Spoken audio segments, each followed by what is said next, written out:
Regardez ce titre du Guardian britannique qui nous apprend quoi? Que Israël a à sa disposition un vaste stock de munitions et d'armes américaines sur son territoire, en Israël même, où elle va piocher pour bombarder Gaza. Cédric, vous nous avez rejoint.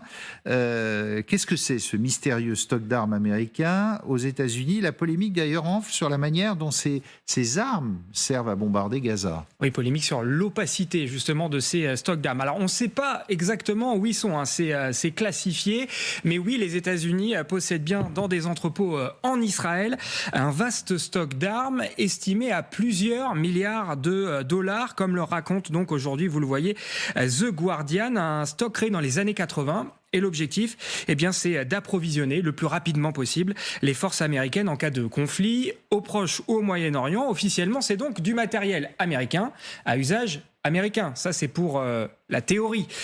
Donc, pas question pour l'armée israélienne, dans sa guerre contre la Hamas, de venir piocher dedans aussi facilement. C'est ce qu'explique, regardez, une ancienne avocate du ministère américain de la Défense. Israël n'est pas autorisé à simplement y prendre des choses et à les prendre gratuitement. Normalement, il y a un contrôle. Israël doit recevoir une autorisation, un feu vert des élus du Congrès américain. Sauf que, contrairement à une vente d'armes plus traditionnelle, l'autorisation, elle se fait le plus souvent a posteriori. Regardez, en général, c'est prenez ce que vous pouvez et nous réglerons le problème plus tard. Voilà comment la situation est résumée par cet ex-responsable du département d'État américain. Un ancien haut responsable américain, lui, se fait encore beaucoup plus clair. On va le voir. Nous donnerons aux Israéliens, on va pas le voir, mais je vous le dis, nous donnerons aux Israéliens tout ce dont ils ont besoin.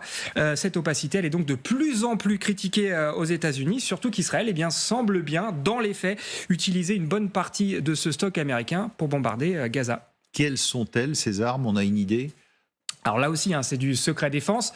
Je n'ai pas l'inventaire complet. On n'a pas l'inventaire de ces armes, mais il se trouve qu'en janvier dernier, dans un éditorial, un ancien chef militaire américain s'est souvenu avoir vu le stock de ses propres yeux. Voici la description qu'il en fait. Il dit: le stock actuel est rempli de munitions dites stupides, dumb en anglais, voilà, ou des munitions non intelligentes, on pourrait dire. Autrement dit, on n'est pas sur de la haute technologie du tout. Ce ne sont pas du tout des armes avec système de guidage sophistiqué. Alors on peut penser notamment aux M117, qui sont ces bombes air-sol américaines, ou encore, pour revenir à de l'artillerie, aux obus de 155 mm. Autant d'armes donc qui sont aveugles, pas intelligentes, sans haute précision. Or, on sait qu'Israël en utilise beaucoup en ce moment. Combien exactement viennent de ce stock américain, c'est impossible à dire. Mais alors que la Maison-Blanche veut encore faciliter un peu plus l'accès à ces armes prépositionnées, la sénatrice démocrate, on va le voir, américaine, Elizabeth Warren, s'alarme, elle, sur la possibilité, justement, de pouvoir déterminer si l'aide américaine à Israël contribue à des dommages disproportionnés aux civils.